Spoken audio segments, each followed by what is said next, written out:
예수 그리스도의 나심은 이러하니라. 그의 어머니 마리아가 요셉과 약혼하고 동거하기 전에 성령으로 잉태된 것이 나타났더니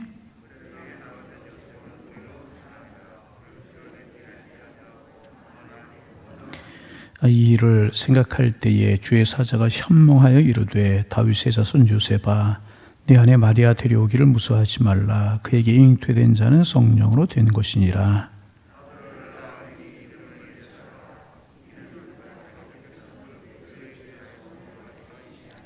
이 모든 일이 된 것은 주께서 선지자로 하신 말씀을 이루려 하심이니 이르시되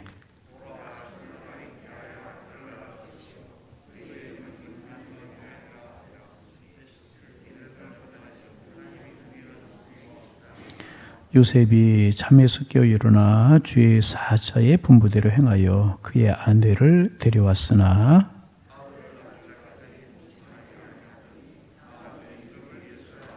아멘.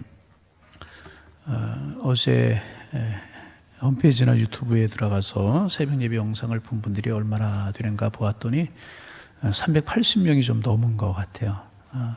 참 고맙다 그런 생각이 들어요. 삶이 분주하고 바쁜데 그래도 우리가 영성 훈련을 하자. 그래서 15분, 20분 하나님의 말씀 듣는 거 꼭 하자. 그렇게 말씀을 드렸더니 400분 가까이 되는 분들이 영상을 시청하는 것을 보고 너무나 고마운 생각이 들었어요. 그래서 마음속에 그러다 보니까 욕심이 들어요. 오늘은 500명이 넘었으면 좋겠다. 그런 욕심이 들어요. 그래서 오늘 전도하시기를 바랍니다. 새벽 예배 영상, 우리 구역 식구들에게 새벽 예배 영상 좀 봅시다. 선교회 식구들에게 새벽 예배 영상 좀 봅시다. 그렇게 해서 그래도 우리가 하루에 한 15분, 20분 하나님의 말씀 듣는 것으로 하루를 하면 우리의 믿음이 흔들리지 않고 말씀에 서는 믿음이 되어서 어떤 시련이라도 이길 수 있고 어떤 고난 중에서도 하나님 말씀 붙드는 신앙이 되어서 하나님 우리를 하금 승리하게 하실 줄로 믿습니다. 마태복음 또 목회하면서 언제 강의할 수 있는 기회가 있을까 생각하면서 좀 마태복음 꼼꼼하게 묵상을 하려고 이제 그래요. 그래서 오늘 본문도 한 2, 3일 정도 묵상해야 될 본문이다. 그렇게 생각을 이제 합니다. 여러분, 사람에게는 불가능한 일이 있지만 그러나 우리 하나님께는 절대로 불가능한 일이 없습니다. 제가 서울에서 부목사로 처음 심무할 때에 성경 공부를 인도했어요. 한 15명, 16명, 많은 인원이 아니고 적은 인원이 모여서 성경 공부를 하는데 그중에 신앙생활을 참 열심히 하는 집사님이 한 분 계셨어요. 구역장도 하시고 찬양대도 하고 신앙생활을 참 열심히 하시는 분이고 성경 공부 평소에 열심히 하는 그런 분이셨는데 그날 오셔서 성경 공부 시작할 때부터 90분 성경 공부를 하는데 끝날 때까지 우시는 거예요. 마음속에 걱정이 되었어요. 뭐 때문에 그런가? 가정에 어려운 일이 있나? 갑자기 어려운 일을 당했나? 그런 생각이 들지만 왜 그러십니까? 라고 묻지를 못하겠는 거예요. 그래서 성경 공부 끝내고 나서 우리 돌아가면서 기도 제목 하나씩 내놓고 우리 기도하는 시간을 가집시다. 기도 제목 하나씩 내놓고 기도하는데 그분이 그런 이야기를 하시는 겁니다. 목사님, 제가 오랫동안 신앙생활 해왔습니다. 열심히 해왔습니다. 구역장으로, 교사로, 찬양대로 봉사하고 열심히 신앙생활하고 성경 66권 하나님의 말씀으로 믿어지고 의심이 안 갔습니다. 그런데 어제 내가 하나님의 말씀을 보는데 마태복음 1장을 보았습니다. 그런데 동정녀가 아이를 낳았다는 것, 성령으로 잉태되어서 처녀가 아들을 낳았다는 사실이 갑자기 믿어지지가 않았습니다. 믿으려고 애를 써도 이게 잘 믿어지지가 않아서 성경 공부 시간에 그것이 생각나서 내가 울음이 났고 그것 때문에 운 것입니다. 그런 이야기 하시는 것을 듣고 같이 기도했고 그 문제가 나중에 믿음으로 풀리고 신앙생활 잘 하시게 이제 되었습니다. 여러분, 우리 기독교 교리 가운데 중요한 교리 중에 하나는 예수 그리스도의 동정녀 탄생입니다. 예수 그리스도의 동정녀 탄생 그리고 성령에 의한 잉태는 2000년 동안 무신론자들과 불가시론자들과 이단들에 의해서 무수히 공격을 받아왔던 교리 중에 하나입니다. 어떻게 처녀가 아이를 낳을 수 있느냐? 사람이 어떻게 그런 일을 낳을 수 있느냐? 그런 일은 없다. 그래서 여러분, 수년 전에 한국에서 그런 책들을 여러분 제목 들어보셨는지 모르겠어요. 예수의 잃어버린 세월이라든지 인도에서의 예수의 생애라든지 불제자였던 예수, 이런 책들이 쏟아져 나온 적이 있었습니다. 그런데 여러분, 재미있는 사실은 그 책들 모두가 지은 사람이나 옮긴 사람이나 그 책의 내용을 확신할 수 없는 그런 내용들이었었습니다. 그래서 써놓긴 써놓고 읽히긴 읽히지만은 그것이 사실인지 아닌지는 읽는 너희들이 알아서 판단해라, 평가해라, 그런 식의 태도였었습니다. 그리고 그런 책들이 이미 외국에서는 낡은 휴지 조각처럼 되어버린 책인데 한국에서는 마치 처음 듣는 소식처럼 소개되었던 적이 있었습니다. 이것들은 모두가 예수 그리스도의 동정녀 탄생과 그의 생애를 부정하려고 하는 그런 책들이었습니다. 여러분, 고대 바벨론이나 수메르나 아카디아 설화나 그리고 로마 같은 신화 그런 것들에 보면 사람과 신이 접하여서, 그러니까 신접한다고 그렇게 이야기하죠. 잉태된 아이들 이야기가 많이 나옵니다. 여러분, 예를 들면 석가모니가 탄생할 때 그의 어머니 뱃속에 흰 코끼리가 들어왔대요. 흰 코끼리가 석가모니 어머니 뱃속에 들어왔대요. 그래서 석가모니가 태어난 거래요. 그런가 하면 알렉산더 대왕이 제우스 신에 의해서 잉태되었다라고 하든지, 이런 이야기들은 고대 신화에서 이렇게 심심치 않게 찾아볼 수 있는 그런 이야기들입니다. 그래서 많은 믿음 없는 신학자들 가운데서도, 성경을 연구한다라고 하는 신학자들 가운데서 믿음 없는 사람들이 하는 이야기가, 그것 보아라, 고대 근동에 이런 이야기가 많은 것을 보니까 예수의 탄생 이야기도 그런 영향을 받은 것 중에 하나님이 틀림이 없다 이야기를 합니다. 모두가 예수 그리스도의 동정녀 탄생을 혼돈시키기 위한 사탄의 작전이라고 하는 사실을 우리는 알아야 이제 될 것이라는 것입니다. 그래서 예수 그리스도의 동정녀 탄생은 인간의 이성에도 맞지 않고 과학적으로도 맞지 않는다. 그런 이유로 그것은 말도 안 되는 일이고 그것을 믿는 사람들은 어리석은 사람이라고 매도해 버리기도 했었습니다. 그래서 여러분, 로마가 이제 기독교를 말할 수 없이 박해를 했는데, 이제 이 문제를 가지고도 로마가 기독교를 박해했어요. 이 동정녀 탄생을 왜곡시킨 것입니다. 어떻게 남자를 알지 못하는 처녀가 잉태할 수 있겠느냐. 이것은 마리아가 순결하지 못한 여인이다. 그래서 갈릴리에 주둔하고 있었던 로마 병사와 잘못된 관계를 가진 것이다. 그러니까 예수, 그 사람은 아버지도 누구인지 모르는 사생아다. 그런데 저 예수 믿는 것들, 저것들, 그리스도인들, 그것을 미화시키고 포장해서 그를 구주라고, 그러는 아주 윤리적으로도 못되고 상식적으로도 아주 못된 사람들이 그리스도인들이다. 그렇게 왜곡시켜서 그리스도인들을 핍박했었습니다. 그렇다면 여러분, 그렇게 오해를 받고 인간적으로 이해가 안 되는 일이 동정녀 탄생인데 하나님은 왜 그런 일을 하셨을까? 하나님은 왜 처녀 마리아를 통해서 예수님을 이 세상에 보내셨을까?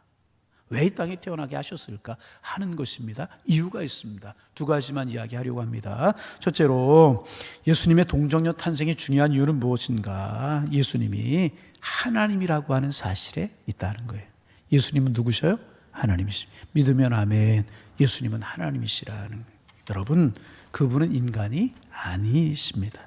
인간이었다면 인간이 태어나는 그 여러 가지 필수 과정을 통해서 태어났어야 하는 것입니다. 그러나 예수는 하나님이시고 동시에 하나님의 아들로서 인간의 몸을 입고 세상에 오셔야 할 뿐이기 때문에 동정녀를 통해서 탄생해야만 했고 성령으로 잉태해야만 됐던 것이라는 것입니다. 그런데 여러분, 슈바리처를 포함해서 많은 사람들은 예수께서 하나님의 아들됨을 믿을 수가 없기 때문에 예수를 그저 위대한 성자요 스승이요 인류 역사상 최고의 인간으로 설명하려고 하는 것입니다. 그러나 여러분, 예수님은요 결코 그런 인간이 아니십니다. 예수님은 바로 하나님 자신이었던 것입니다. 예수는 분명히 육신의 몸을 입고 태어나셨지만 그분이 분명하시지만 그분의 탄생은 또한 영적이고 신적이어야 되는 것입니다. 다시 말하면 하나님이신 예수님의 탄생은 동정녀에게서 이루어져야만 했었고 성령으로 잉태되어야만 하는 것입니다. 그래서 하나님께서는 하나님 자신이 인간의 몸을 입고 이 땅에 오시기 위해서 동정녀의 몸을 빌려서 이 땅에 탄생하신 것이라는 것입니다. 두 번째 중요한 이유가 있습니다. 무엇인가? 죄인을 구원하려고 하면 그 구원자는 죄인이 아니어야 되는 것입니다. 죄인은 절대로 죄인을 구원할 수 없습니다. 그런데 여러분, 로마 3장 23절에 보면 모든 사람이 죄를 범하였다. 세상을 살아가는 모든 사람은 죄인이라는 거예요. 죄 가운데 태어나서. 죄 가운데 살다가 죄 가운데 죽어가는 것입니다. 왜 그래요? 아담과 하와가 범죄했기 때문에 원죄가 우리에게 있기 때문에 이제 그렇습니다. 그러므로 예수님께서 남자로 인하여서 잉태되셨다면 그분도 역시 죄인일 수밖에 없는 것입니다. 소크라테스나 석가모니나 공자가 아무리 훌륭해도 그들은 인간의 육신 입고 태어났기 때문에 그들도 죄인인 것입니다. 죄인은 죄인을 절대로 구원할 수가 없습니다. 죄인을 구원할 수 있는 분은 죄인이 아니어야 되는 것입니다. 그래서 여러분, 예수님께서는 그 죄인의 모습으로 이 땅에 오지 아니하시고 동정녀의 몸을 통해서 이 땅에 오신 것입니다. 베드로전서 2장 22절에 보면 예수님은 죄를 범하지 아니하신 분이고 그 입에 쾌사도 없는 분이시다. 예수님은 죄가 없으신 분이십니다. 인간의 몸을 입고 이 땅에 태어난 모든 사람은요, 죄 가운데 태어나 죄 가운데 살다가 죄 가운데 죽을 수밖에 없는 죄인입니다. 그러나 오직 예수님 한 분은요, 죄가 없으신 분이십니다. 그러므로 그 예수님만이 우리의 구주가 되신 것입니다. 그분을 믿으면 그러기에 우리가 영원한 생명을 얻게 되는 것입니다. 그래서 우리 인간과 똑같은 모습으로 이 땅에 오신다면 그 예수님도 죄인이고 죄인인 예수님은 인간을 구원할 수 없는 것입니다. 그러기에 동정녀 몸을 빌어서 이 땅에 오심으로 죄가 없는 모습으로 이 땅에 태어나셨기 때문에 그분은 우리를 구원할 구주가 되신 것이라는 거예요. 여러분, 예수님은 그러기에 우리의 구주가 되는 줄로 믿습니다. 그러기에 하나님께서 이 땅에 오시는 방법으로 동정녀를 통해서 이 땅에 오시는 방법을 택하셨다는 것입니다. 그런데 여러분, 아주 중요한 사실이 있어요. 여러분, 예수님이 하나님이시라고 하는 사실을 믿을 수만 있다면 그분이 하신 일을 무엇을 못 믿을 수가 있겠느냐 말이죠. 예수님이 무리를 걸으셨어요. 풍랑이는 무리를 걸으시고 풍랑을 잠잠케 하셨어요. 그분은 귀신을 쫓아내셨고요, 안진뱅이를 일으키시고 죽은 자를 살리시고 이런 일들을 하셨어요. 여러분, 그분이 하나님이시라고 하면, 천지만물을 창조하시고 우주만물을 주관하신 하나님이라고 하면 그분께 여러분 이러한 일들이 어려운 일이겠습니까? 온 우주 만물을 창조하시고 인간을 지으신 분이 바로 예수님이시라고 하면 그분이 못하실 일이 무엇이 있겠습니까? 그럼 여러분, 어리석은 인간의 생각으로 판단해서는 안 되는 것이라. 여러분, 그분이 하나님이시라고 하면 우주 만물을 지으신 분이 홍해를 갈랐다 띄었다 뭐가 어려웠겠어요? 여러분, 그렇잖아요. 그분이 하나님이시라고 해 무리를 걷는 일이 뭐가 어렵겠어요? 그분이 하나님이시라고 하면 동정녀 여인을 몸을 통해서 이 땅에 오시는 일이 무엇이 어려운 일이겠습니까? 그분이 하나님이라고 하는 사실을 못 믿기에 동정녀 탄생이 못 믿어지고 왜곡시키고 박해를 하고 그러는 것 아니겠습니까? 여러분, 하나님께서 우리에게 믿음 주시기를 원합니다. 믿음 없는 사람이 되지 말고 믿음 있는 사람이 되어야 될 것입니다. 하나님이신 그분이 나를 구원하시기 위해서 인간의 몸을 입고 이 땅에 오셨습니다. 여러분, 성탄절 때만 되면 제가 말씀을 드리지만 하나님이 인간의 몸을 입고 이 땅에 오셨다는 이 사실은요, 놀라운 일입니다.